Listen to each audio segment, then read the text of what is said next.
رمضان کے بعد جب عید کی خوشبو فضا میں گھلتی ہے، ایک فرض خاموشی سے ہمارا منتظر ہوتا ہے، صدقہ فطر نہ صرف عبادت کا اختتام بلکہ دلوں کی صفائی اور روح کی تکمیل ہے۔ نبی کریم نے فرمایا، صدقہ فطر روزے دار کے لیے لغو اور فحش باتوں کا کفارہ ہے۔ ابو داؤد۔ رمضان کے روزوں میں اگر کہیں کوئی کمی رہ گئی تو صدقہ فطر اس کا ازالہ ہے، مگر یہ صرف اپنی عبادت کا معاملہ نہیں، یہ ان ہاتھوں کا سہارا ہے جو عید کے دن بھی خالی ہوتے ہیں، یتیم، محتاج، مسکین۔ صدقہ فطر ان کے چہروں پر وہ مسکراہٹ لاتا ہے جو شاید سارا رمضان نہ آئی ہو۔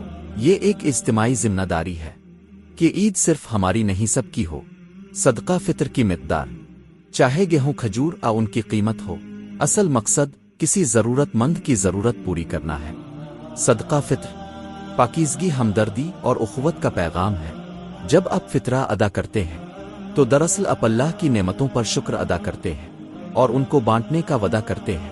عید تبھی مکمل ہے جب ہر دل خوش ہو، اور صدقہ فطر اسی خوشی کا ذریعہ ہے۔